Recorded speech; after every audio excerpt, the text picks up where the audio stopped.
University के RLC PLC lander designing में कुछ मैंने एक्सरसाइज ली है, तो मैं ये वाली एक्सरसाइज पहले ले रहा हूं जो यहाँ से लिखी हुई है।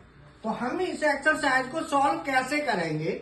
सॉल्व करने के लिए सबसे पहले देखते हैं हमको क्या करना है। तो हमारे पास एक बटन है PV1, जिसको हम प्रेस करेंगे तो इससे एक आउटपुट केवल ऑन होगा और होल्ड होगा। तो मैंने यहां से PV1 प्रेस किया, केवल ऑन हुआ और हमारा होल्ड हो जाएगा। तो बस इतना मांगा है, इसको यहीं छोड़ दो, अगला ले लो। PV2 press, K2 on and hold and K1 of. तो PV2 में प्रेस करेंगे हम, तो PV2 से K2 क्या हो रहा है? ऑन।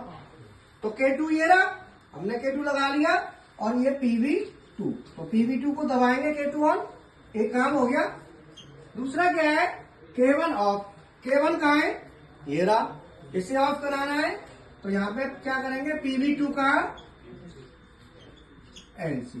अब तीसरी line low, PV3 press, K1 on. अब इस PV3 क्या करेगा? अब ये देखो, पहले PV3 press, K1 on and hold and K2 of. तो PV3 दो काम कर रहा है, बोलो। K1 को बोलो ऑन करेगा और K2 को ऑफ करेगा। K1 को ऑन करेगा, K2 को और ऑफ K2 को ऑफ करेगा। ऑफ करेगा। तो मैं देखूंगा K1, तो K1 कहाँ है? इसको क्या कर रहा है? ऑन। अब ऑन कर रहा है, तो अब हमें K1 को ऑन करेगा, तो K1 तो पहले PV1 से भी ऑन हुआ था, PV1 से हुआ था, PV3 से भी होना है। तो इसमें कौन सा गेट लगेगा? कौन सी कंडीशन बन रही है? और NC नहीं, और गेट पैरेलल में आएगा।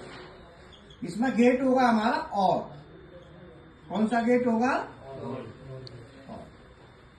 ये होगी PV3।